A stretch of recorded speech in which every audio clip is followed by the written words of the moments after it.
seu microfone e você pode falar, tá bom?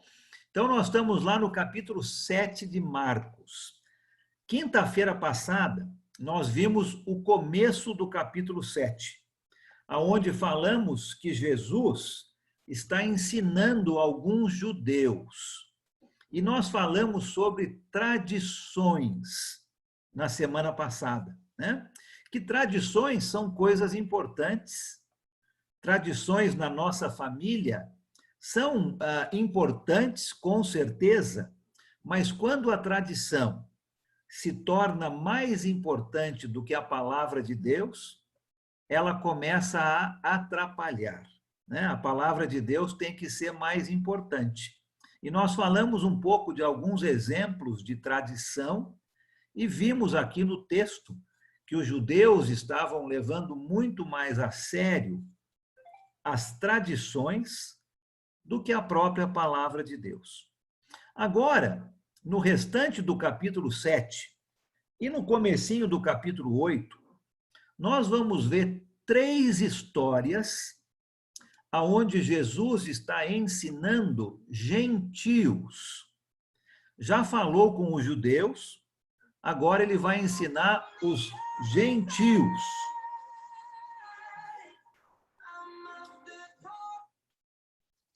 Não pode explicar. Vai explicar o que é gentil?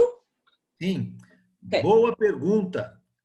Quem quer falar o que era um gentil? Quem sabe o que é um gentil aqui no nosso Evangelho de Marcos? Eu sou um gentil.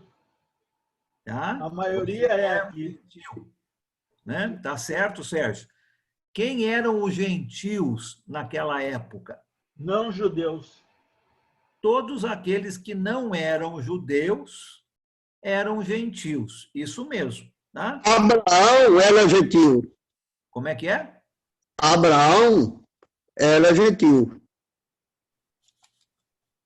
No comecinho da sua vida, sim, você tem razão, né? Depois ele se tornou, né, o grande pai do povo judeu. Mas antes dele se tornar o pai do povo judeu, ele era um gentil, tá certo?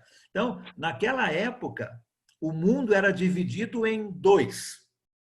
Tinham os judeus e todos aqueles que não eram judeus eram gentios. Então, os romanos, os gregos, os africanos, todos que não eram judeus, eram considerados gentios. Então, nós vamos ver agora, nesse texto, Jesus ensinando gentios. E vamos ver 3 milagres de Jesus. Eu gostaria que a gente lesse os 3 milagres. Nós não vamos passar muito tempo nesses milagres, porque eu gostaria hoje, se conseguirmos, chegar depois dos milagres. Tá? Mas os 3 milagres que estão agrupados aqui relatam Jesus ensinando gentios. O primeiro milagre que nós vamos ver, Jesus curando a filha de uma mulher, vai mostrar para nós Jesus ensinando sobre a fé. Já falamos sobre fé no Evangelho de Marcos, né? Principalmente dos discípulos de Jesus, que não tinham muita fé. Aqui Jesus vai ensinar sobre fé. Depois, no segundo milagre, quando Jesus cura um homem surdo, e por causa da sua surdez ele tinha dificuldade para falar, né? Nós vamos mostrar aqui a compaixão de Jesus. Depois, no terceiro milagre, uma multiplicação dos pães, nós vamos mostrar mais uma vez Jesus mostrando o seu grande poder. Então, 3 situações em que Jesus vai ensinar os gentios. E lembra que Jesus está ensinando, ou Marcos está escrevendo o seu evangelho para os romanos. Já falamos que os romanos eram um povo que se movimentava muito, um povo de muita ação. E nós vamos ver isso agora exatamente com Jesus. Jesus indo de um lugar para outro, e nós estamos vendo 3 milagres acontecendo. Tá? Vamos ler, então, juntos aqui o primeiro desses milagres. Quem está com uma voz boa, para que todo mundo possa ouvir, pode ler para a gente Marcos capítulo 7, do versículo 24 até o versículo 30. Vamos ler esse trecho de uma vez e aí vamos comentar um pouquinho sobre a fé. Tá? Quem gostaria de ler? Posso ler ela? Pode ler, por favor. Capítulo 7 de Marcos, versículo 24. Jesus saiu daquele lugar e foi para os arredores de Tiro e de Sidom. Entrou numa casa e não queria que ninguém o soubesse. Contudo, não conseguiu manter em segredo a sua presença. De fato, logo que ouviu falar dele, certa mulher, cuja filha estava com um espírito imundo, veio e lançou-se aos seus pés. A mulher era grega, Cirofenícia, de origem, e rogava a Jesus que expulsasse de sua filha o demônio. Ele lhe disse: deixe que primeiro os filhos comam até se fartar, pois não é correto tirar o pão dos filhos e lançá-lo aos cachorrinhos. Ela respondeu: sim, Senhor, mas até os cachorrinhos debaixo da mesa comem das migalhas das crianças. Então ele lhes disse: por causa desta resposta, você pode ir. O demônio já saiu da sua filha. Ela foi para casa e encontrou sua filha deitada na cama, e o demônio já a deixara. Obrigado. Então, essa é a primeira história, né? Lembra que Jesus está no capítulo 7, nós falamos disso na semana passada. Jesus está conversando com alguns fariseus e mestres da lei. Aqui nós já vemos Jesus saindo daquele lugar e indo para as regiões de Tiro e de Sidom. Não sei se você tem um mapa na sua Bíblia. Algumas Bíblias, no final, tem um mapa. Tá? Se você tem um mapa na sua Bíblia, você pode abrir lá para o mapa. Se você não tem, se você está olhando aqui para a telinha do celular ou para a telinha do computador, tá? Vamos pensar que aonde Jesus está é bem no meio dessa telinha que você está olhando. Tá? Jesus estava em Cafarnaum, na Galileia, pertinho do mar da Galileia. E aqui ele vai lá para as regiões de Tiro e de Sidom, aproximadamente uns 40 quilômetros de Cafarnaum. É bastante, não é? Porque eles tinham que andar a pé. Não pegava moto, não pegava ônibus, não tinha metrô, né? É tudo a pé. Então, 40 quilômetros é bastante.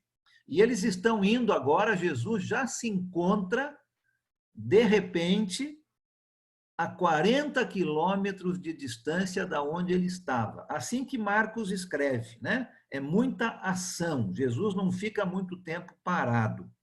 E ele vai para a região de Tiro e de Sidom. Hoje seria o Líbano. Tá? O Líbano, esse país onde teve essa explosão há alguns dias atrás, né? Uma semana atrás, acho, não sei exatamente quando foi, né? Mas neste país. Tá? Então, Tiro e Sidom ficavam aproximadamente aonde é o Líbano hoje. É nessa região que Jesus está. Então, se você está olhando na telinha do celular ou do seu laptop, você vai para cima, tá? Você vai em direção ao norte e você vai chegar em Tiro e em Sidom, uns 40 quilômetros de Cafarnaum. Ali moravam gentios, porque não era o território do povo judeu. Jesus está indo para lá. E ele quer ficar sozinho, mas é impossível, né? Nós já vimos várias vezes que não dá para Jesus ficar sozinho. Quando as pessoas descobrem que ele está lá, a multidão corre para lá. E Jesus, então, entra dentro de uma casa e lá ele se encontra com uma mãe desesperada. E dá para a gente entender por quê, não é? Nós aqui que somos pais e mães, a gente consegue entender o desespero desta mãe quando tem uma filha ou um filho doente, não é? Dá para a gente entender muito bem o que essa mãe estava passando. E ela tinha algumas coisas contra ela. A sua nacionalidade, por exemplo. Ela não era judia, ela era gentia, não é? Era uma mulher naquela época, não é? Infelizmente, a mulher, ela não tinha tanto valor. Jesus corrigiu isso, não é? Mas era o costume naquela época. Então, ela tinha algumas coisas contra ela. E ela vai conversar com Jesus. E ela reconhece que Jesus veio para outro povo, para o povo judeu. E nessa conversa que ela tem com Jesus, no versículo 26, não é? Ela então roga que Jesus cure a sua filha. E Jesus fala algumas palavras bem interessantes no versículo 27, né? Ele fala, olha, deixa que os filhos primeiro comam até se fartarem. Depois os cachorrinhos comem. O que é que você entende disso? Quem eram esses filhos que Jesus está se referindo aqui, hein? Eu posso comentar, Alan. É uma maneira de dizer que o povo judeu eram considerados filhos e que debaixo do povo judeu o que sobrava eram os cachorrinhos, não? Então ela entende, inclusive, e responde para ela que ela se considera até uma cachorrinha, mas ainda assim está disposto de comer qualquer migalha do Jesus. Então eu acredito que Jesus se referia ao povo judeu e ele usava a referência de filhos, e para os que não eram do povo judeu, eram considerados debaixo deles, e usa o termo cachorrinhos. Muito obrigado, é isso mesmo, não é? Os filhos aqui são os judeus, né? Então Jesus está dizendo para ela que não era judia, olha, os filhos devem comer primeiro, né? Os filhos devem receber primeiro. Depois, os cachorrinhos. Não é correto tirar a comida dos filhos e entregar para os cachorrinhos. Apesar de eu conhecer pessoas que deixam de comer para dar comida para os seus cachorrinhos, né? Eu conheço pessoas assim, né? Ou pessoas que têm alguma coisa que não gosta muito no prato, ó, pega ali, põe embaixo da mesa e dá para o cachorrinho comer, né? Então, mas não é isso que nós estamos falando aqui. Jesus está deixando bem claro que ele veio primeiro para o povo judeu. Esses que são os filhos, né? Estou vendo aqui a Luciana com um aqui no colo dela, né, Luciana? Olha ali, ó. Tá certo, é isso mesmo, né? Jesus está dizendo aqui que ele veio primeiro para o seu povo, né? São os filhos. Não é correto tirar a comida dos filhos e entregar para os cachorrinhos. E olha a resposta dessa mulher no versículo 28. Ela diz, sim, Senhor, eu entendo isso, né? Mas até mesmo os cachorrinhos debaixo da mesa comem das migalhas das crianças. Olha a fé que essa mulher tem. Ela está entendendo o que Jesus está dizendo, não é? Primeiro o povo judeu. Não era o povo gentil em primeiro lugar. Ela precisava de um milagre. E ela rogou a Jesus para curar sua filha. E ela entendeu. Olha, sim, eu entendo que os filhos vêm primeiro, mas até os cachorrinhos comem das migalhas. A fé que essa mulher tinha, mesmo sendo uma migalha que ela recebesse, já seria o suficiente para sua filha ser curada. E é isso que aconteceu, não é? Jesus fala para ela, pode ir para sua casa. Uma cura que Jesus faz à distância. Interessante, né? Nós vamos ver vários milagres de Jesus, já vimos vários. Alguns Jesus estava no local, outros ele curou à distância, né? Aqui é um outro exemplo disso. Olha, pode ir para a sua casa, a sua filha está curada. E ela vai, né? Ela vai para casa no versículo 30 e ela encontra a sua filha curada. Jesus está ensinando sobre fé. Nós vamos ver no restante do nosso texto, no capítulo 8, que os discípulos de Jesus não vão ter fé. Eu creio que Jesus está já antecipando o que ele vai ensinar para os seus discípulos, mostrando que até mesmo no povo gentil, não é? Os cachorrinhos, existia fé muito grande. Muitas pessoas pensam que Jesus está sendo muito rude com essa mulher, né? Chamando essa mulher de cachorrinho. Olha, o termo aqui não é um termo de repreensão, não é um termo forte usado aqui, de maneira nenhuma, não é? É um termo para um cachorrinho de estimação. É um termo até carinhoso que Jesus está usando aqui. Então, Jesus não está sendo rude com essa mulher, pelo contrário.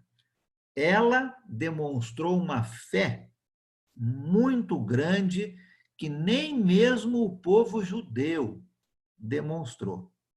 E recebeu aquilo que ela precisava. Recebeu a sua cura. Tá? Jesus, se puder acrescentar, lógico, não é como você falou, não é pejorativo o termo de Jesus. Ele está cuidando primeiro da família, como qualquer pai cuida primeiro da família, depois dos demais. Mas além da fé, ela está demonstrando um alto grau de humildade. E para ter fé, você precisa acreditar naquilo que você não entende completamente, que você não vê completamente. Portanto, você não pode ser orgulhoso e pensar que você sabe tudo. Ela está tendo esse grau de humildade que permite essa fé nascer e crescer dentro dela. Muito bom, Carlos. Obrigado. Excelente esse comentário. É isso mesmo, não é? É esse termo que eu estava tentando lembrar aqui, pejorativo, né? Foi muito bom. Não foi dessa maneira que Jesus chamou esta mulher, né? E demonstrou muita humildade, sim. Está perfeito esse tipo de entendimento. É o Paulo. Muito bom isso. Obrigado pelo comentário, Carlos. Quem mais falou? Paulo, Allen. Oi, Paulo. Você está bem, né, pelo jeito? Eu estou melhor, graças a Deus. Allen, também acredito que a gente consegue entender, além da humildade que o nosso irmão acabou de falar, ela quis dizer a Deus, a Jesus, que ela não queria a sua atenção completa, bastava um pouquinho só de atenção dele, que é a humildade, né? E a fé que ela tinha, né? Obrigado. Muito bom, excelente, né? Muito obrigado, comentários ótimos, não é? Humildade é necessária, ela vai junto com a fé, não é? Falamos um pouco já, um pouco não, bastante sobre fé, definimos até a fé, não é? Mostramos que a fé é aquilo que a gente não consegue ver, não é? É aquela esperança que a gente não tem ainda. E para ter fé, precisa ter humildade, com certeza. não é? Se nós tivéssemos que conhecer tudo para ter a fé, aí não seria mais fé, não é mesmo? Então, a humildade é algo muito importante, vai junto com a fé.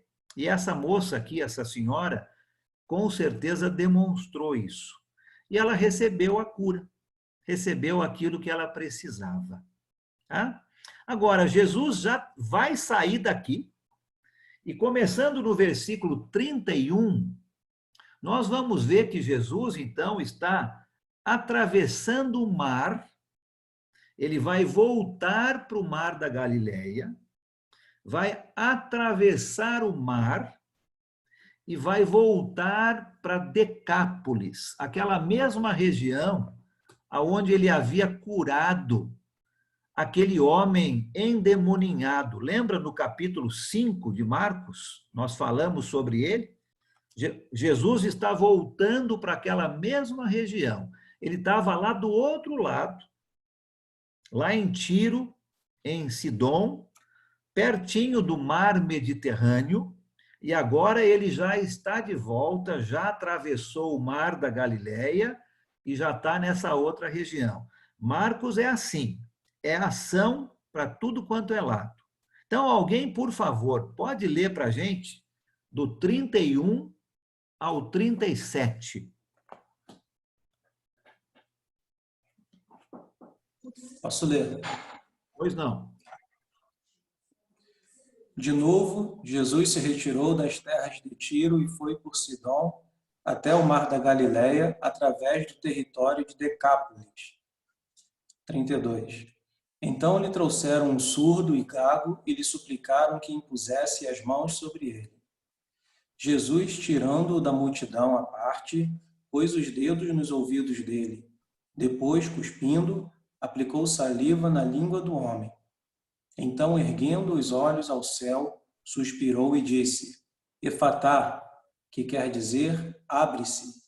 E logo os ouvidos do homem se abriram, e o empecilho da língua se soltou, e ele falava sem dificuldade. Jesus lhe ordenou que não contassem isso a ninguém, porém, quanto mais recomendava, tanto mais eles o divulgavam. Ficavam muito admirados, dizendo: tudo ele tem feito muito bem. Faz até os surdos ouvirem e os mudos falarem. Obrigado, né? Então, aqui nós vemos o segundo milagre de Jesus, ensinando gentios. E aqui nesse milagre, nós vamos ver o grande poder de Jesus, o grande poder dele sobre qualquer tipo de doença. Nós já vimos isso várias vezes no Evangelho de Marcos. Mas Jesus está lá em Tiro e Sidom. Se você está olhando de novo aí, se você não tem um mapinha, você está olhando para a parte de cima do celular ou do laptop, volta para o meio seria o mar da Galileia, e vai um pouquinho para o seu lado direito. Aí você está na região de Decápolis.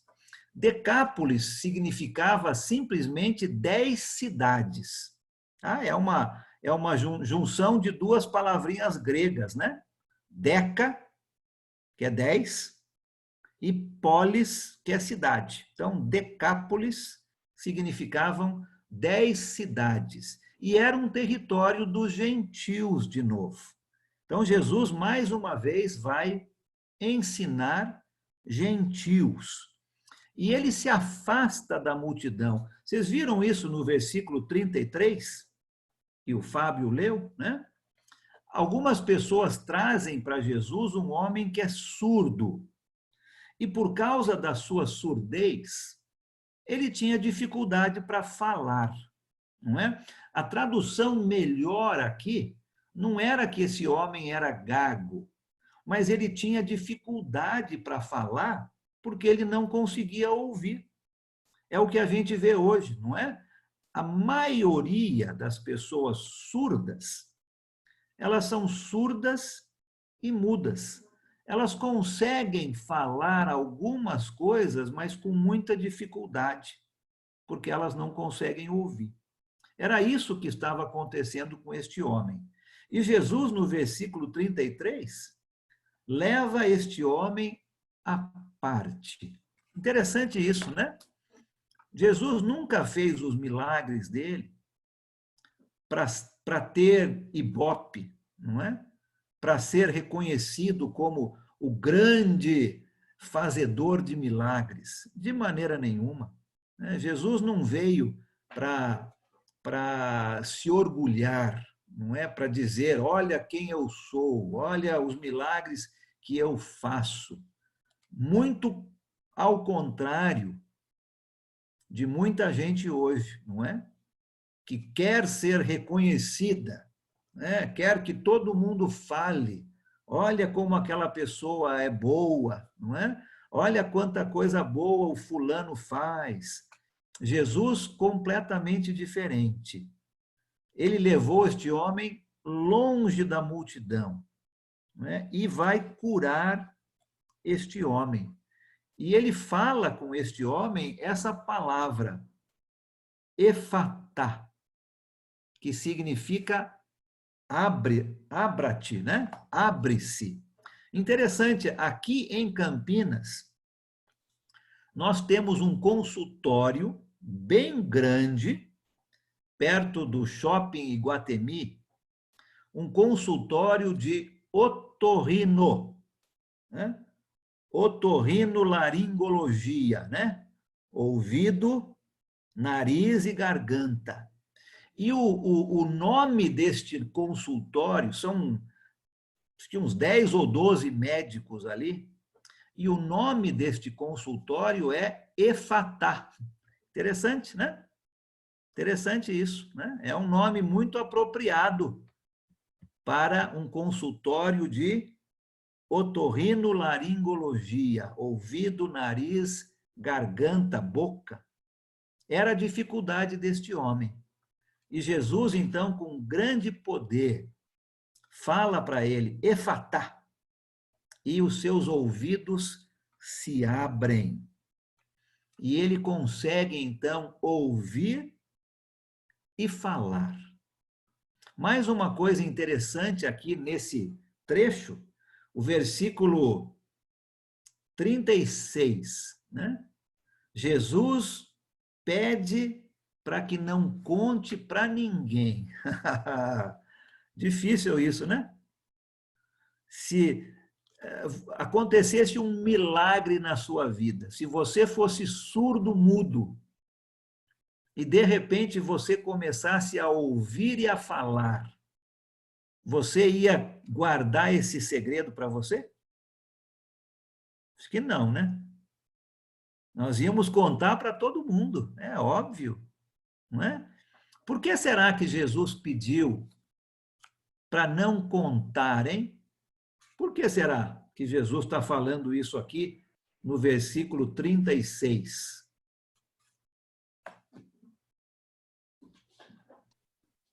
Ele já não era muito querido, né? E com mais essa ainda, eu acho que ele está pedindo porque ele sabe. A gente vê em outras passagens que ele pede para não contar porque ele não quer que a hora chegue antes da hora que tem que ser, né? Então, na minha opinião, é por isso. Isso mesmo, né? Nós já vimos em outras ocasiões que os fariseus, os escribas, os mestres da lei, estão tentando pegar Jesus em alguma situação para condenar Jesus, por ciúmes, por inveja. Então, é isso mesmo. Jesus tinha um tempo aqui na Terra, 3 anos ensinando os seus apóstolos. E ele queria aproveitar esses 3 anos. Então, se as pessoas começassem a saber dos milagres, além dos escribas e fariseus irem mais contra ele, ele não ia poder nem ter tempo de ensinar os seus apóstolos, porque todo mundo queria ir atrás de Jesus. Todo mundo queria ver um milagre. Não é? É como hoje. As pessoas hoje querem um show, não é? Aonde tem um milagre, Olha, é só colocar uma faixa em algum lugar, nas sextas-feiras acontecem milagres aqui. E pode ter certeza que aquele local vai lotar, né? As pessoas querem ver isto. E era a mesma coisa na época de Jesus. Se os milagres fossem abertamente anunciados, Jesus não ia conseguir nem andar, porque todo mundo estaria ali com ele. Já está acontecendo isso, né? Jesus não tem nem tempo para ficar sozinho. Então, Jesus fala para eles, ó, não contem para ninguém. É impossível. Com certeza, os milagres são contados de pessoa para pessoa e isso vai espalhar a fama de Jesus, né? Jesus não veio para isso, mas as pessoas espalhavam a sua fama e o povo ficava maravilhado, no versículo 37, né? Dizendo, ele faz isso muito bem. Nós vamos ver no Evangelho de Marcos essa palavra sendo usada muitas vezes. O povo reconhecendo que Jesus ensinava e fazia as coisas de uma maneira maravilhosa. O povo reconhecendo isso. Mas nós já vimos duas histórias, né? A primeira daquela mãe, que demonstra uma fé muito grande, e agora dessa cura, demonstra o grande poder de Jesus. Vamos para a terceira história, no capítulo... Antes de seguir, eu só queria acrescentar outro comentário. Primeiro, ele não queria ganhar a fama de um curandeiro físico. Não acredito que era um dos grandes motivos. Ele veio para algo muito mais importante, curador de almas, de maneira de vidas, de maneira de viver, e não apenas um curandeiro físico. Mas, por outro lado, eu certeza tenho que ele sabia que iria contar, mas não ficou bravo. Então, sempre achei esquisito isso. Não, que ele mandou não contar, sabendo que ia contar de qualquer jeito, e, graças a Deus, não ficou bravo com ele. Não? É verdade, né, cara? Um milagre. É isso mesmo, obrigado, né? A gente vê isso em várias histórias. Jesus dizendo, olha, não conte para ninguém. É impossível, não é? Uma coisa boa, nós todos queremos compartilhar, não é? Se alguém encontrasse a cura para o coronavírus, imagina, ia ficar quietinho, sem contar para ninguém? Acho que não, né? Nós íamos espalhar isso para muita gente. E é isso que nós estamos vendo, não é? Jesus sabia que seria impossível a pessoa guardar aquilo para ela. Mas Jesus está pedindo, porque ele também sabia que à medida que isso fosse contado, mais difícil seria para ele fazer o seu trabalho, né? Ensinar os seus apóstolos com um pouco de calma, de tranquilidade. O povo não ia deixar ele em paz. Tá? Muito bom. Excelente. Muito obrigado. Olha agora a terceira história. Alguém mais queria falar algo? Adriana, não estou ouvindo você. Agora sim. Peraí, deixa eu soltar. É isso. Agora É só um comentáriozinho. Acho que 2 ou 3 quintas-feiras atrás, foi falado exatamente isso. Jesus, ele traz o ensinamento. E o milagre é aquele plus, aquele algo mais ali, né? Era só um comentário. Isso mesmo, Adriana. Obrigado que você falou isso. Tem toda a razão, né? Jesus não veio para curar as pessoas. Jesus veio para ensinar, né? A função principal de Jesus era buscar e salvar o perdido. É para isso que ele veio.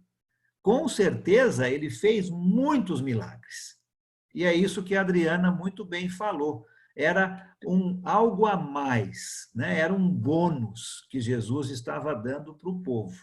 Mas a principal função de Jesus era de ensinar. Ah, obrigado, Adriana, por falar isso aí. Está muito certo. Muito bem. Olha o capítulo 8 agora. Ô, Alan. Pois não. Posso fazer um comentário? Lógico que sim. Fique Quer à dizer, vontade. eu entendo que Jesus também pôde medir o tamanho da gratidão dessa pessoa, quando ele diz para não falar e a pessoa falou.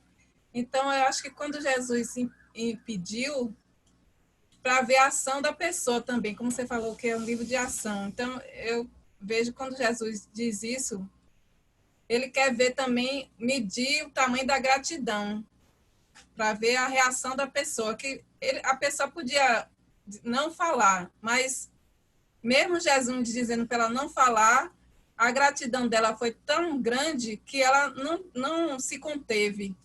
Uhum. Eu Muito bom, entendo obrigado, assim, né? Nath.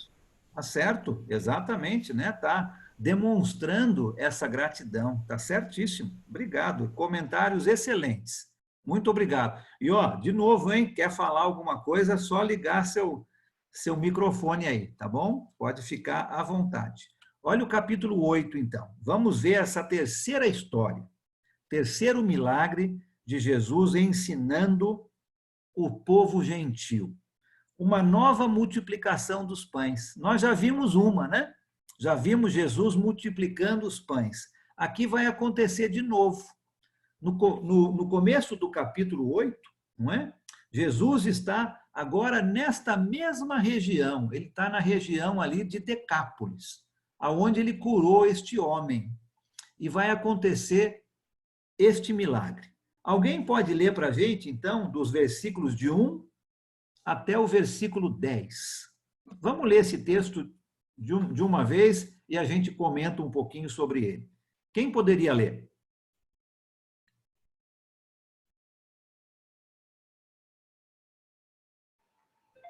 Naqueles dias, outra vez reuniu-se uma grande multidão.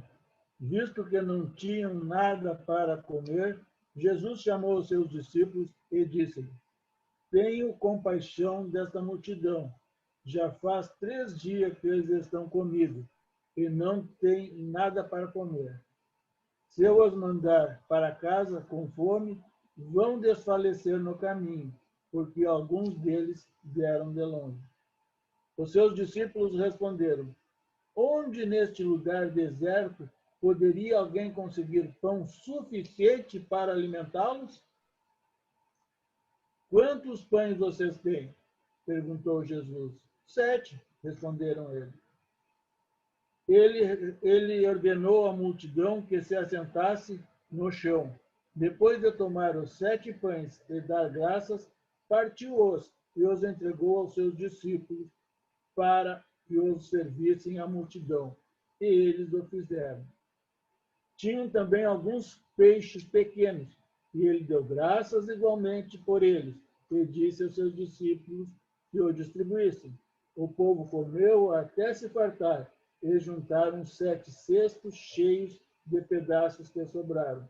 Cerca de 4.000 homens estavam presentes, e tendo-os despedidos, entrou no barco com seus discípulos e foi para a região de Dalmanuta. Obrigado aí, Sérgio. Né? Então, de novo aqui. Jesus está naquela região ali de Decápolis, né? Uma região do povo gentil, e Jesus está ensinando, e uma multidão está presente, como daquela outra vez, né? Jesus já tinha multiplicado pão e peixe. Lembra quantas pessoas estavam presentes naquela primeira? 5.000. 5.000, né? 5.000.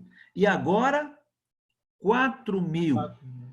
Tá? Homens, né? Então, você pode multiplicar isso, talvez por 3, né? Se contar a esposa e um filho. Talvez aí entre 10 e 12.000 pessoas estão ali. Bastante gente, né? Naquela primeira multiplicação, o povo estava com Jesus fazia 1 dia. Aqui, 3 dias já. E com certeza estão com fome, né? E Jesus está dizendo, olha, se a gente despedir esse povo, eles vão acabar morrendo pelo caminho, né? Foi isso que nós vimos aqui no versículo 2 e 3 do capítulo 8. E aí Jesus pergunta, não é? Quantos pães que vocês têm? E os discípulos falam, Senhor, não é suficiente para alimentar 4.000 homens. Gente, lembra o que eles tinham acabado de ver, né? A fé daquela mulher, gentia, o poder de Jesus curando aquele homem surdo e mudo. E agora eles se encontram numa situação aonde está faltando fé dos discípulos de Jesus. Mesma situação que nós vimos antes, quando Jesus multiplicou os pães e os peixes para 5.000 pessoas. Aqui eram 4.000 homens, né? Um pouco menos. Mas os discípulos de novo dizendo, olha, não tem alimento suficiente aqui. E a gente pode olhar essas histórias e é fácil a gente apontar o dedo, né, para os discípulos de Jesus e dizer, mas que coisa, né? Esses discípulos não aprendem a lição. E aí a gente olha no espelho e a gente vê o nosso rosto. E nós agimos da mesma maneira, não é? Muitas vezes nos falta a fé também. Nós já vimos Jesus fazer tanto milagre, nós já vimos Jesus fazer milagres em nossas vidas pessoais. E muitas vezes nos falta a fé, como desses discípulos. E eles aqui tinham acabado de ver a fé daquela mulher. Acabado de ver Jesus fazer uma cura de um mudo e de um surdo. Com certeza eles poderiam ter se lembrado, né? Tranquilo, Jesus já fez isso antes, né? Jesus já alimentou uma multidão maior que essa. Por favor, Senhor, faz de novo. É isso que nós esperaríamos ouvir. E muitas vezes é isso que Jesus espera ouvir de nós, né? Olha o quanto eu já fiz na sua vida. Tenha fé que eu vou fazer de novo. E às vezes nos falta a fé, né?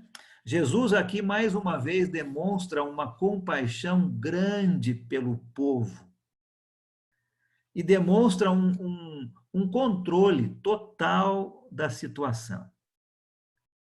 Mas os seus discípulos ainda não tinham fé. Faltava fé para eles, né? Interessante que Jesus, com 5.000 pessoas, e agora aqui 4, só contando homens, né? 9.000 homens, multiplica pães e peixes suficientes para todos.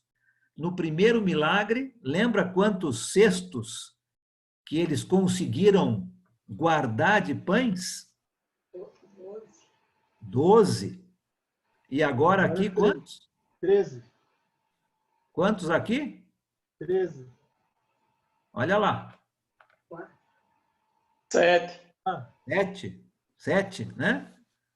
12 mais 7, 19. Olha, é muito cesto de pão, né? Jesus está demonstrando uma compaixão muito grande pelo povo. Será que eles tinham se esquecido da primeira multiplicação dos pães? O que será que está acontecendo com os discípulos de Jesus? Está faltando fé. Está faltando fé. E nós vamos ver isso muito... Eu segundinho, ela. Como? Quando ele manda ajuntar os peixes, pôr no cesto e guardar, é para nós hoje, né? Era uma coisa visível, né? Olha o poder de Jesus. Com certeza, era para todo mundo ver aquilo. Sem dúvida, né?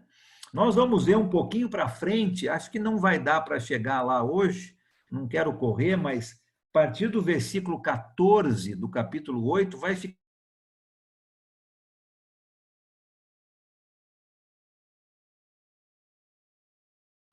Travou. Jesus vai ensinando, né? Jesus vai mostrar, vai ensinar sobre fé. Já mostrou com o exemplo daquela mulher, né, gentia, a fé que ela tinha, já mostrou o seu grande poder, curando um surdo mudo, e está demonstrando agora a sua compaixão pelo povo, fazendo esse milagre muito grande. Tá? Olha comigo os versículos 11 a 13. Vamos para o próximo trecho aqui. No finalzinho do versículo 10, Jesus sai daquela região. Tá? Se você está olhando de novo aí para o seu laptop ou para o seu celular, se você não tem um mapa, tá? No meio é o Mar da Galileia. Jesus está do lado direito, tá? Está a leste do mar, ali na região de Decápolis. Ali era uma região do povo gentil.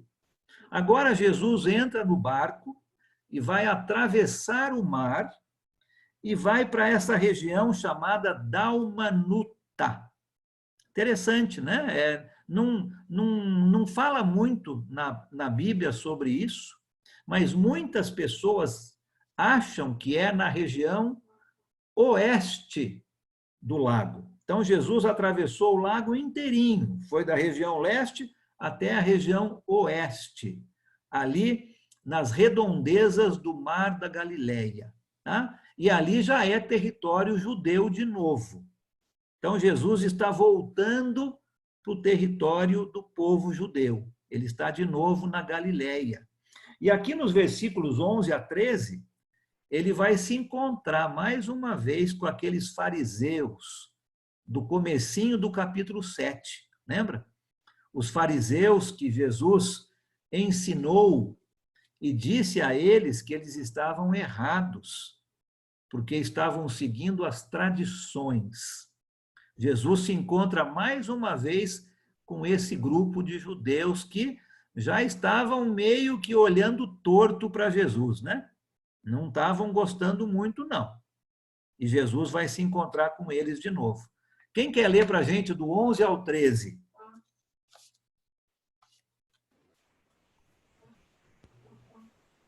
E, saindo os fariseus, puseram-se a discutir com ele, e, tentando-o, pediram-lhe um sinal do céu. Jesus, porém, arrancou do íntimo do seu espírito um gemido e disse: Por que pede essa geração um sinal? Em verdade vos digo que a esta geração não lhe será dado sinal algum. E, deixando-os, tornou a embarcar e foi para o outro lado. Parece que Jesus passa muito tempo em cima do barco, né? Eu não sei aí sobre você, né? Se você tem enjoo, se você não gosta de andando para lá e para cá, mas se você tivesse ali com Jesus, né? Com certeza você ia passar muito tempo em cima daquele barco, indo de um lado para o outro do Mar da Galileia.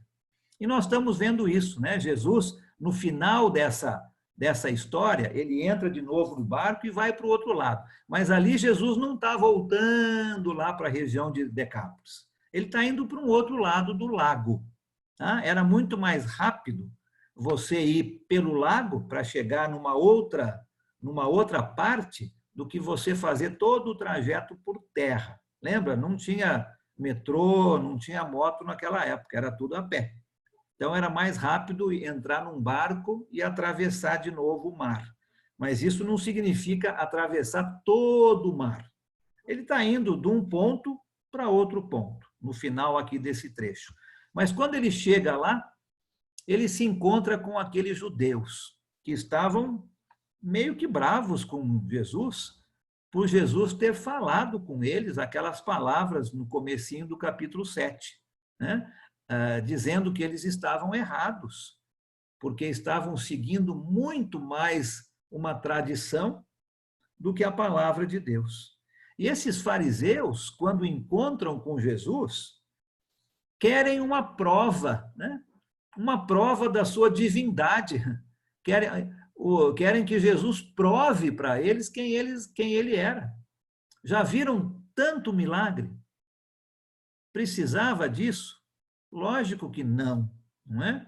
Mas esses fariseus, eles querem pegar Jesus em alguma situação para poder condená-lo. Não precisava de nenhum tipo de sinal, já tinham visto tanta coisa.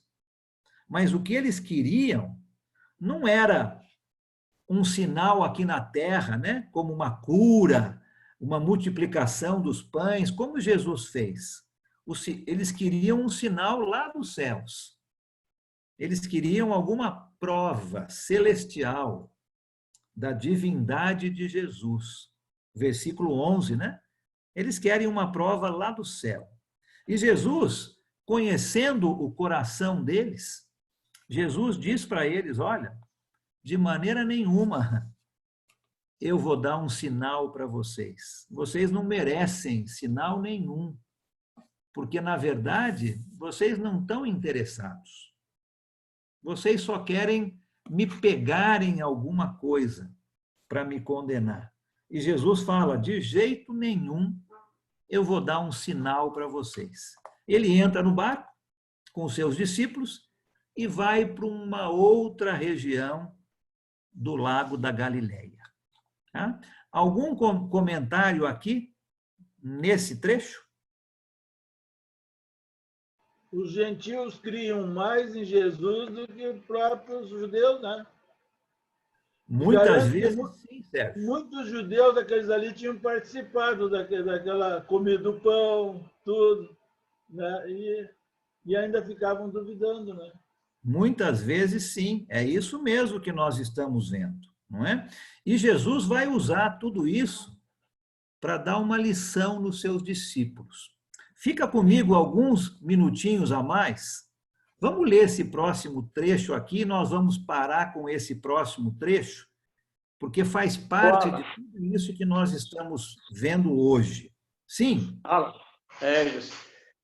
Os fariseus eram cegos espiritual. Como é que eles podiam ver um sinal de Jesus, né? Pois é.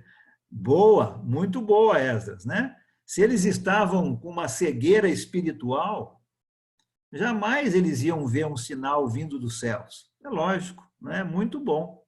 Eles estão querendo testar, pegar Jesus. Eles não querem sinal nenhum, né? Eles querem só pegar Jesus em alguma contradição. E Jesus conhecia o coração deles, né? E diz, não. E ele entra no barco e vai para um outro local. Tá? Muito obrigado, Esdras. Excelente. Olha lá, vamos só ler esse texto para a gente poder fechar esse assunto aqui. Capítulo 8, do 14 ao 21. Alguém leia para nós esse trecho aqui, por favor. Ora, aconteceu que eles se esqueceram de levar pães e no barco não tinham consigo senão um só. Preveniu Jesus, dizendo, vede e guardai-vos do fermento dos fariseus e do fermento de Herodes. E eles discorriam entre si, é que não temos pão. Jesus, percebendo, lhes perguntou, por que discorreis sobre o não teres pão? Ainda não considerastes, nem compreendestes? Tendes o coração endurecido? Tendo olhos não vedes e tendo ouvido não ouves? Não vos lembrais?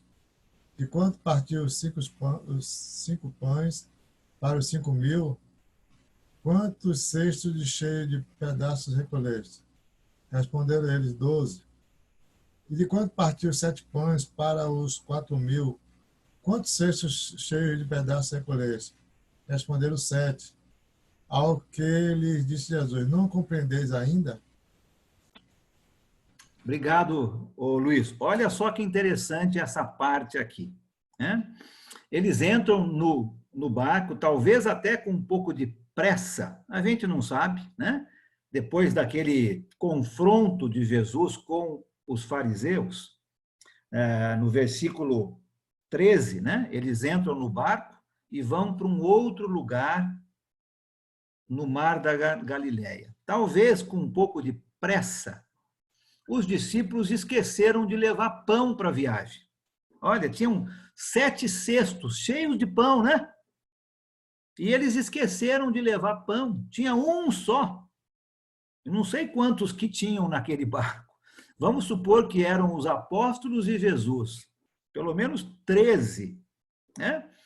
13 homens com fome para um negócio de pão, acho que era muito pouquinho, né?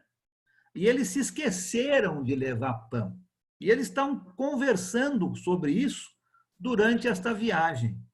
E aí Jesus, no versículo 15, diz para ele, olha, cuidado com o fermento dos fariseus e com o fermento de Herodes. Eles ouviram a palavra fermento e acharam que Jesus estava falando para eles, vocês esqueceram de trazer pão, né? Automaticamente eles pensaram naquele pedaço de pão. E eles começaram a discutir entre eles, versículo 16, né? Jesus está falando isso porque a gente esqueceu o pão. Acho que Jesus está dando uma indireta para nós aqui, falando de fermento. A gente esqueceu de trazer pão, é isso que Jesus está querendo dizer, não é? E Jesus, no 17, percebe essa discussão. E Jesus, então, vai no coração deles, no ponto de todas essas histórias. E ele fala, por que vocês estão discutindo sobre o fato de vocês não terem pão? Vocês não estão compreendendo ainda? O coração de vocês está endurecido? Vocês têm olhos, mas não conseguem ver. Vocês têm ouvidos, mas não conseguem ouvir. Lembra? Acabaram de ver Jesus curando um surdo. Vocês não se lembram? E aí Jesus vai lembrar. Os 2 episódios, não é, de multiplicação dos pães. Olha, vocês estão preocupados porque vocês esqueceram de trazer um pão? Vocês não acabaram de ver eu multiplicando pão para 4.000 homens? Será que eu não conseguiria multiplicar pão para 13? Lógico que sim, não é? Olha que coração endurecido daqueles homens, falta de fé, falta de fé.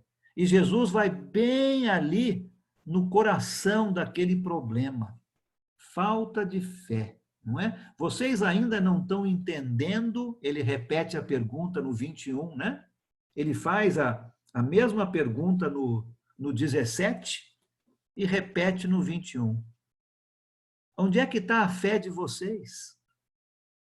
Lembra aquela mulher gentia? Não é do nosso povo. Ela entendeu que ela era um cachorrinho que podia comer das migalhas e ficou satisfeita com isso. Olha a fé dela. Vocês não lembram que eu acabei de curar um surdo? Vocês têm ouvidos também, mas vocês não estão ouvindo, não é? Vocês acabaram de ver eu multiplicar os pães, vocês têm olhos, mas vocês não estão enxergando.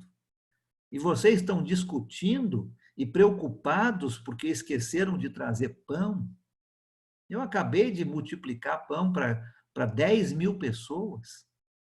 Será que eu não posso multiplicar para 13? Falta de fé, né?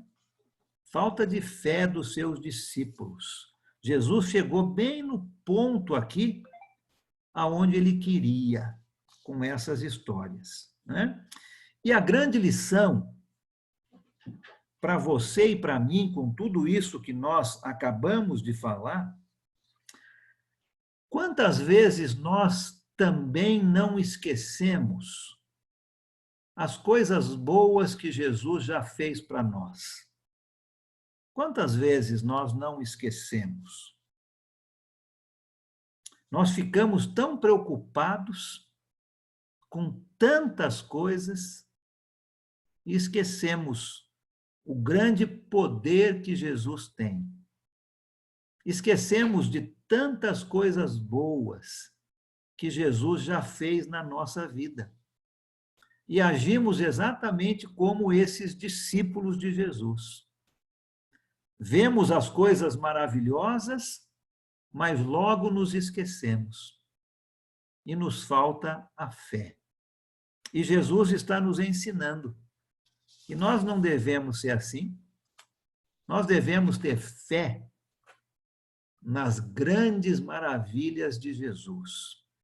Estamos com qualquer tipo de dificuldade hoje, vamos lembrar quem Jesus é. Vamos lembrar de tantas coisas boas que nós já recebemos. E vamos ter fé.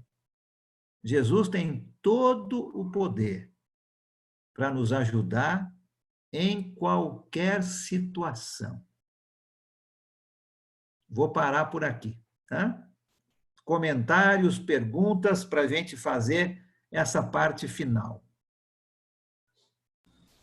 Eu gosto de pensar muito em Hebreus 11, na definição de fé. Fé é a certeza, né, e a convicção de fatos que se esperam, né, coisas que não se vê. Uhum. E a gente vê Jesus trabalhando essa questão nos discípulos, né? Jesus sempre deu motivos para ter fé 100%. Né? Não tem dúvida. Deus não queria dúvida sobre o poder dele, sobre o amor dele. Né? Então, quando a Bíblia fala de fé, a certeza e a convicção, nós temos razões e motivos para ter essa fé. Por diante de tudo que Deus é, diante de tudo que Deus fez com o seu discípulo, toda a obra de Deus, toda a criação. E a gente, às vezes, fica duvidando com medo de certas coisas, né, sem confiar no poder de Deus. Né? Então, essa é a lição para a gente. Né? Deus ele tem poder para proteger, Deus tem poder para cuidar, Deus tem poder para resolver as situações.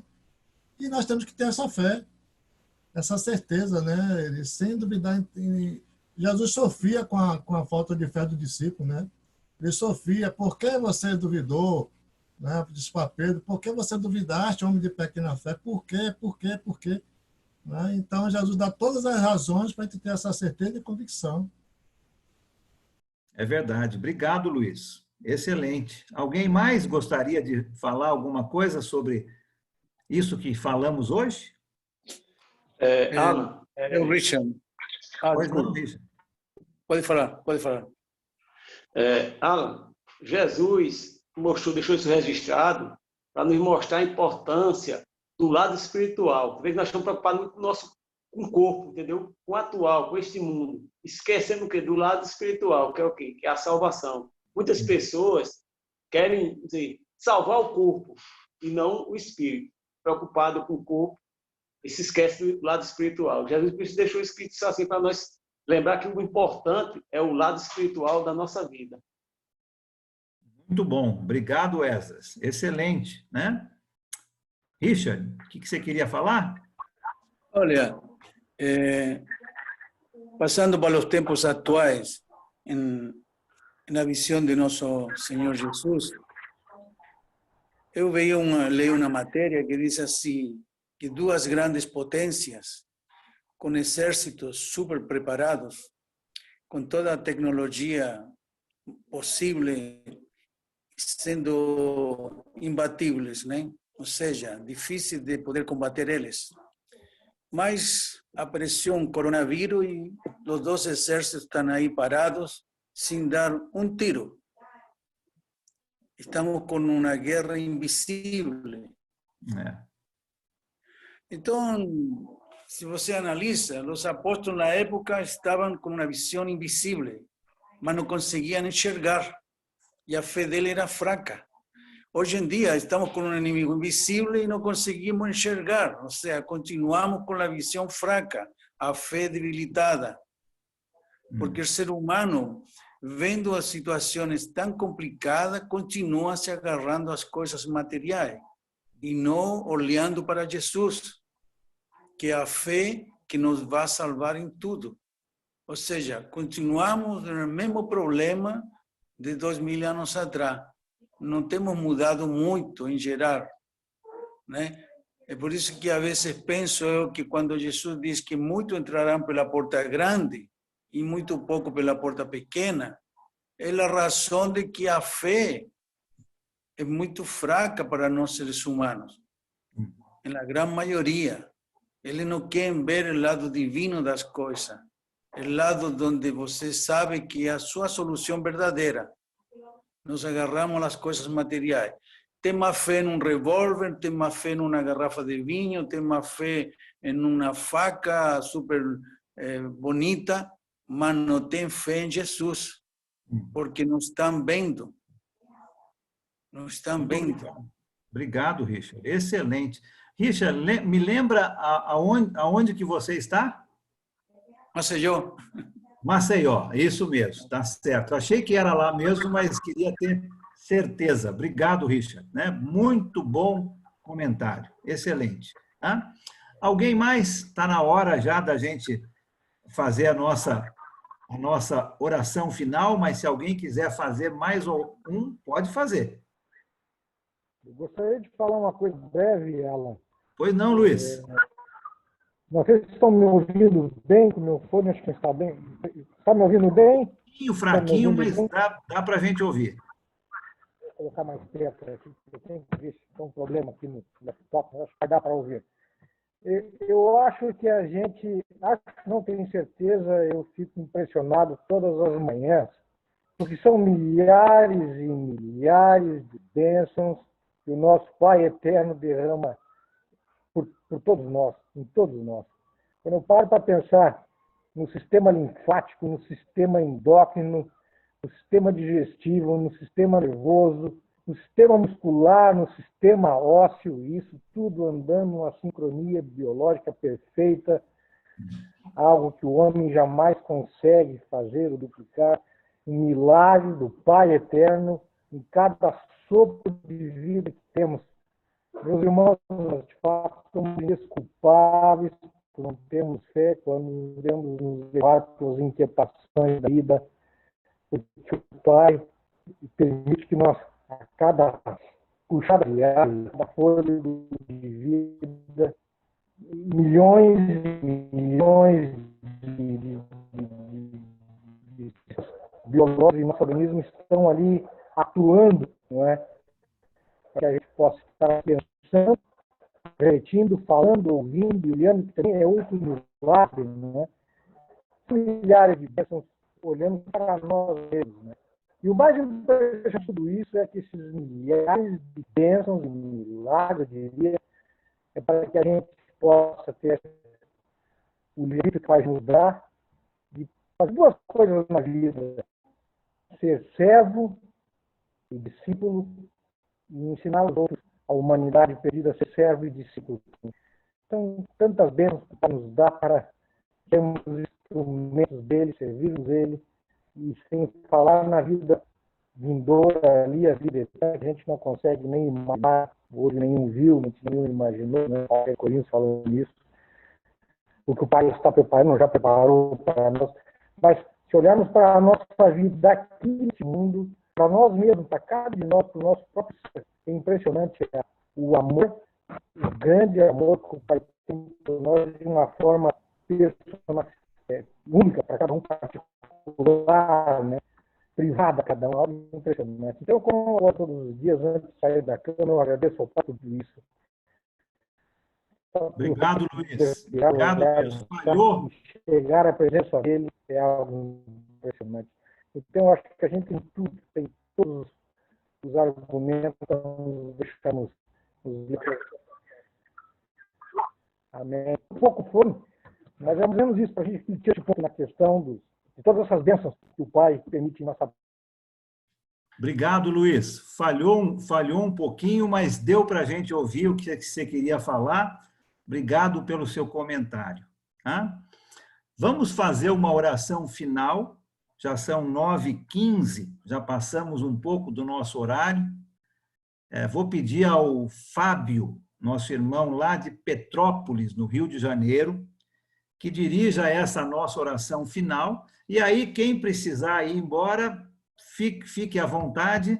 Se o Lucas puder ficar um pouquinho mais com a gente aqui, para a gente poder falar um tchau para todo mundo, está muito bom também, tá?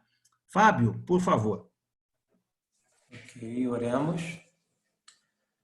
Senhor nosso Deus e bendito Pai, louvado e engrandecido seja o nome do Senhor, nosso Deus eterno, Pai querido. Obrigado, Pai, por Cristo Jesus, o nosso Senhor. Temos conhecido cada vez mais o Senhor Jesus pelas Escrituras. Obrigado por esses ensinamentos que o teu servo Alan tem nos dado. Que o Senhor possa ter misericórdia de nós e nos aumentar a fé. Perdoe, Pai, quando nossa fé é pequena, diante de tantas provas, diante de tanto poder, diante de tudo que o Senhor é e faz na nossa vida. Abençoe-nos, ó Pai, para que tenhamos a fé que o Senhor espera que tenhamos. Obrigado, Pai, pelo seu poder. Obrigado por ser o nosso Deus, o nosso Salvador. Obrigado por todas as bênçãos que o Senhor tem nos dado, assim como esses estudos que temos tido, Pai, aqui com os nossos irmãos. Agradecemos a Ti, no nome do nosso Senhor Jesus. Amém.